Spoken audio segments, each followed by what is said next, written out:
বাংলাদেশের ক্রিকেটের এক নক্ষত্রের নাম মাশরাফি বিন মুর্তজা। দেশের ইতিহাসের অন্যতম সেরা পেসার তো বটেই, অধিনায়ক হিসেবেও তিনি অনুসরণীয়। তিনি একজন জনপ্রিয় মানুষ।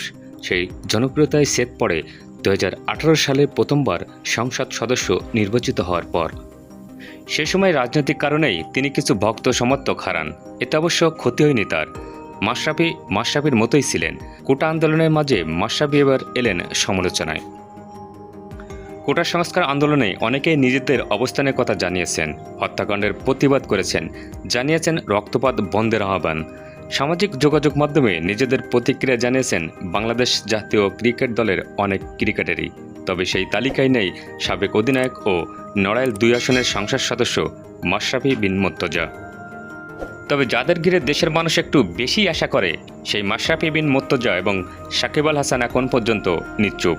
কারণটা যে রাজনৈতিক তাতে সন্দেহ নেই, দুজনেই তো সরকার দলীয় সাংসদ। নিশ্চুপ ভূমিকায় থাকায় মাশরাফিকে নিয়ে সমালোচনা হয়ে আসছিল। এবার তা রোশানলে রূপ নিল।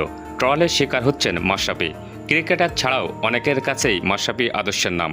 সামাজিক যোগাযোগ মাধ্যম থেকে শুরু করে শহরের দেয়াল, অনেক জায়গাতেই প্রিয় মানুষটিকে জায়গা করে রেখেছেন তার ভক্ত সমর্থকরা। সেই তারাই এবার দেয়ালের আঁকা মাশরাফির ছবি পাল্টে রূপ দিয়েছেন জোকারে, আর সেই ছবিতে নিক্ষেপ করেছেন জুতা। সোশ্যাল মিডিয়ায় ছড়িয়ে পড়া একটা ভিডিওতে দেখা যায় মাশরাফির গ্রাফিতি বিকৃত করে তাকে জোকার বানানো হয়েছে। মাশরাফির সেই গ্রাফিতিতে ওহ ক্যাপ্টেন মাই ক্যাপ্টেন লেখা মুছে অশ্লীল শব্দ লেখা হয়েছে।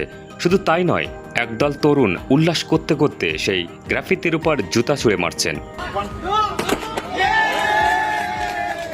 মাশরাফিকে নিয়ে দেশে এমন নেতিবাচক কর্মকাণ্ড সম্ভবত এর আগে কখনো দেখা যায়নি। তার জনপ্রিয়তা ছিল আকাশচুম্বী।